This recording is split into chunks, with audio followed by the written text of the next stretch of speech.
Olá a todos e bem-vindos ao nosso podcast Educação em Foco. Eu sou o Luan Nogueira e hoje temos um tema extremamente relevante e instigante para discutirmos: o pensamento pedagógico socialista. Esse episódio é parte de um trabalho para a disciplina de Filosofia da Educação ministrada pelo professor Ivo Pereira. E é uma exploração aprofundada lá do capítulo 9 da obra de Histórias e Ideias Pedagógicas de Moacir Gadotti.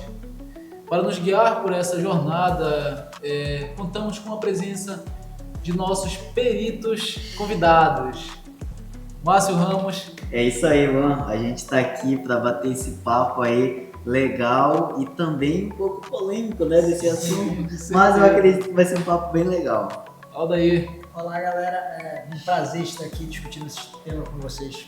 José. É uma honra poder contribuir com esse tema tão importante. Leonardo. Olá, colegas. Olá, ouvintes. É uma honra, né, estar aqui para compartilhar, né, esses saberes e um pouco do que nós sabemos, né? Sim. E para começarmos, Márcio, você poderia nos ajudar a contextualizar historicamente a emergência de pensamento pedagógico, desse pensamento socialista, pedagógico no caso, e qual o período e as principais transformações sociais, políticas, econômicas e culturais que o permeiam? Com certeza, Luan. Bom, o pensamento pedagógico socialista, ele formou-se no seio do movimento popular pela democratização do ensino. Estamos falando de um período de profundas transformações, onde alguns intelectuais comprometidos com a causa popular e a transformação social se associaram a esse movimento. A concepção socialista da educação surge em clara oposição com o sistema ali da concepção burguesa. E eles vêm também propondo aí uma educação igual para todos. E é importante aqui ressaltar que, historicamente, as ideias socialistas na educação não foram recentes, mas muitas vezes elas foram relegadas por não ali contribuir com o pensamento das elites. Muito interessante essa relação direta entre esse contexto social e pedagógico, Aldair. E aprofundando um pouco mais, como você descreveria essa relação entre contexto histórico e essa emergência de pensamento pedagógico que estamos estudando? Perfeito, Luan. A emergência do pensamento pedagógico socialista está diretamente ligada a uma forte crítica do sistema econômico da época. Por exemplo, já se via a política, a sociedade pensada por Platão como uma manifestação do comunismo utópico. Thomas More, no século XVI, em sua Utopia, já fazia uma crítica decisiva à sociedade que ele considerava como sociedade egoísta. Ou seja, uma sociedade que não dava oportunidade a todos.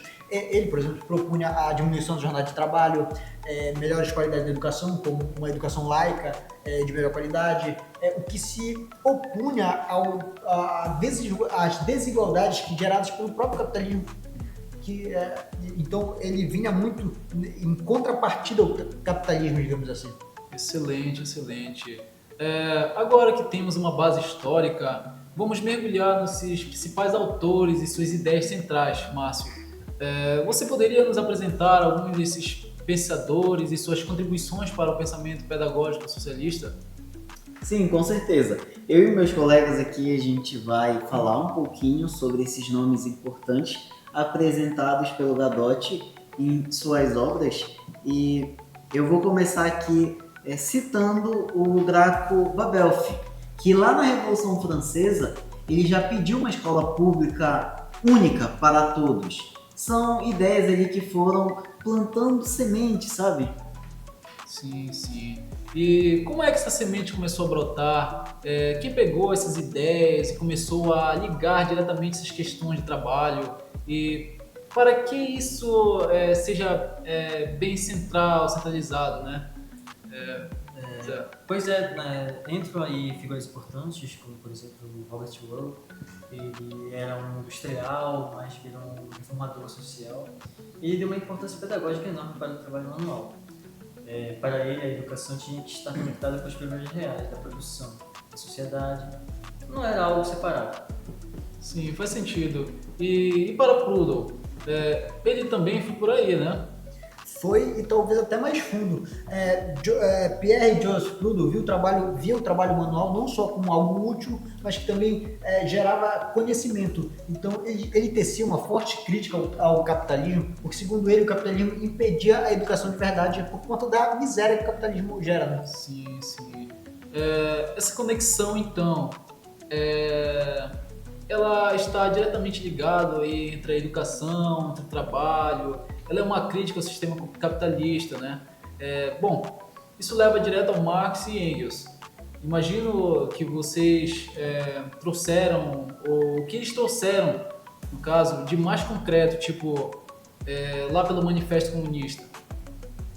Olha, Luan, eles meio que organizaram muitas dessas ideias que estavam circulando.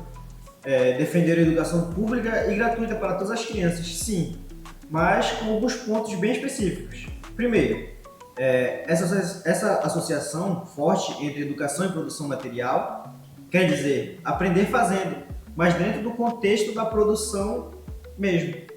Aprender na fábrica, né? Não exatamente na fábrica exploradora, como eles tanto criticavam, né? Mas ligando o aprender com o produzir. Eles também propuseram a escola politécnica, que basicamente era formar o indivíduo com as plenitudes da sua capacidade física, mental, enfim, o indivíduo como um todo. E talvez uma coisa aqui que, para nós, seja um tanto surpreendente, que ele não defendeu a abolição completa do trabalho infantil, mas sim uma regulamentação, podemos dizer assim, restrita por idade. Espera aí, regular em vez de em vez de abolir, no caso. Isso parece meio contraintuitivo. Hoje em dia, no caso, qual era a ideia por trás disso naquela época? Pode parecer, mas a lógica deles naquele contexto de exploração brutal nas fábricas era justamente proteger as crianças dessa exploração. Mas, ao mesmo tempo, integrar o trabalho de forma controlada e educativa na formação delas. Então, era ver o trabalho como parte da vida e da aprendizagem, entende? E não só como inspiração, uma diferença-chave para o sistema que eles combatiam. Sim, entendi o nuance.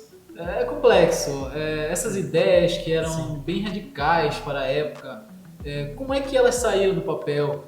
A Revolução Russa ela foi um campo assim, de provas, né? Com certeza, Luan. Para Lenin, a educação era estratégica. Ele deixou isso muito claro. Era uma ferramenta pública mesmo na luta de classes. Alfabetizar a população era a prioridade máxima. Sim. Tanto que aquele decreto de 1919 tornando obrigatória. E o programa do partido refletia isso. Ensino geral, peritênico, gratuito e obrigatório para até os 17 anos. Material de graça e autonomia local para as escolas e a proibição do trabalho infantil que fosse prejudicial. Sim. E além do Lenin, no caso, que mais se destacou nesse cenário russo? Que outras abordagens surgiram aí?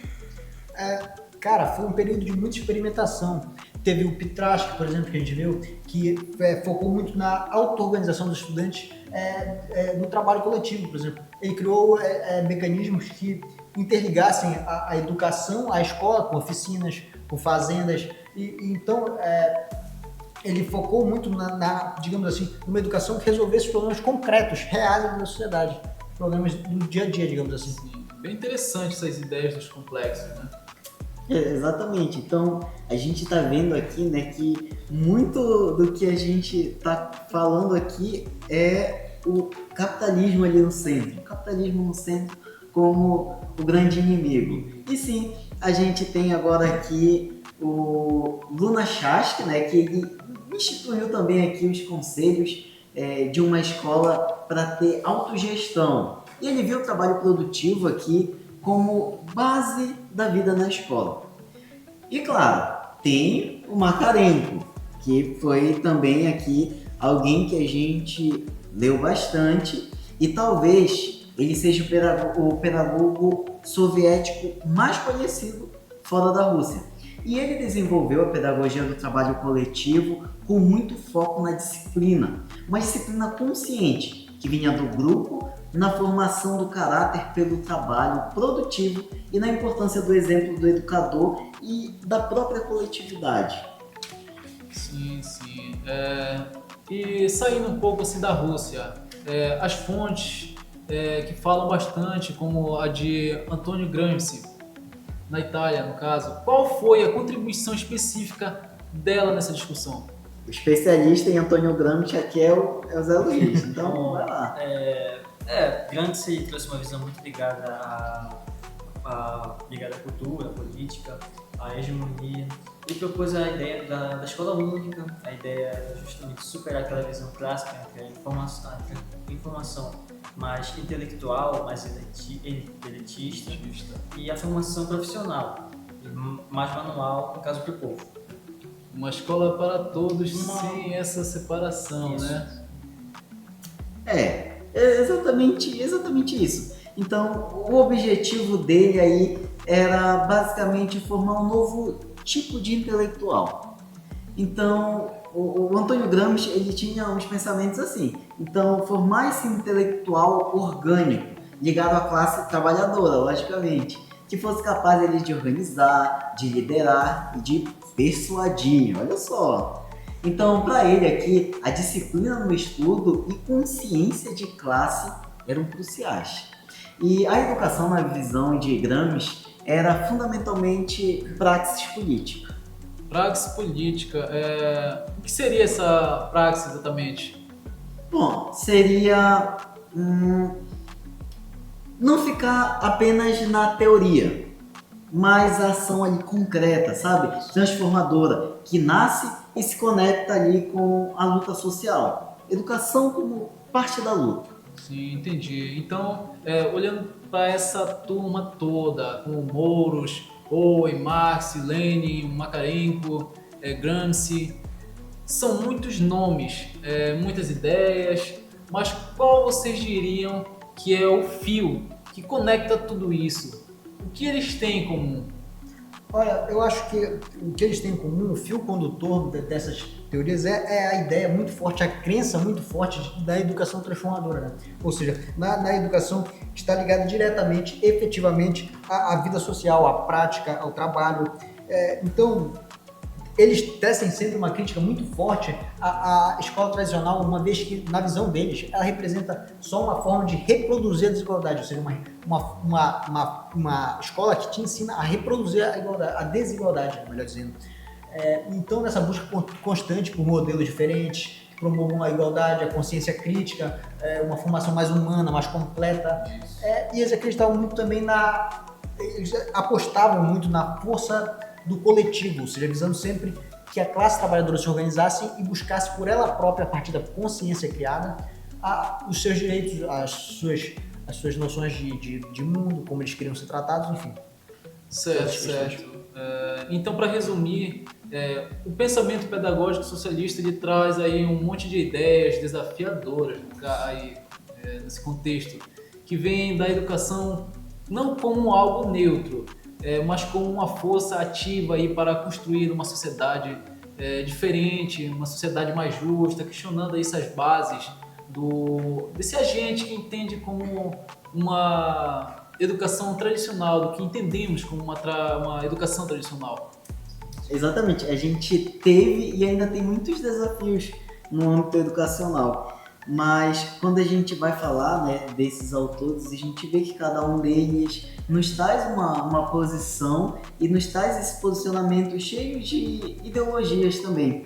E com alguns textos lidos na disciplina, como o da Hannah Arendt, do Libânio, Paulo Freire, a gente vê essas divergências e cabe a nós, acredito, fazer análise e tirar proveito dessas teorias na nossa prática educacional. Como, por exemplo, a gente vê, né, que o pensamento pedagógico socialista busca sempre formar esse discurso bonitinho, mas a gente sabe que há também ali os seus pontos negativos, e essa luta por uma educação para todos não começou aí com eles. A gente vê que nem mesmo faz parte de um movimento unicamente progressista.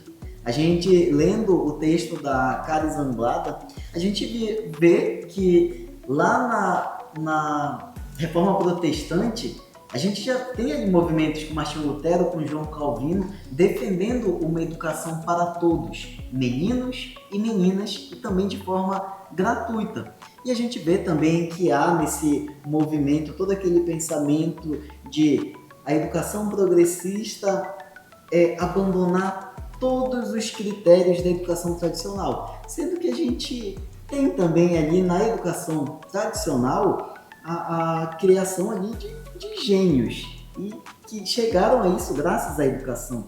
Logicamente que um dos pontos cruciais ali é a crítica ao autoritarismo e logicamente que ninguém é a favor de uma educação autoritária, mas a gente defende também que a educação, que a sala de aula precisa ter uma autoridade.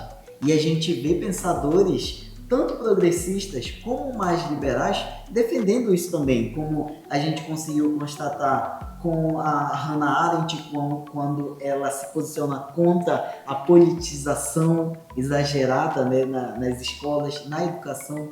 Quando a gente vê também aqui o próprio Paulo Freire defendendo que é importante uma figura ali de autoridade dentro da sala de aula para que o processo de ensino-aprendizado ele seja de fato efetivado. A gente teve também aí outras visões, como o de Libânio, e dentre outras que, por mais que defendam posições ideológicas diferentes, alguns pontos eles acabam ali concordando. Não há só divergências, por mais que sejam autores mais liberais, autores ali mais progressistas, alguns pontos a gente vê ali que chegam bem próximos. Então cabe a nós, né, que somos aqui agora futuros docentes, analisarmos e fazermos de fato a diferença no ato de ensinar. Exatamente. E aí, o que vocês acham?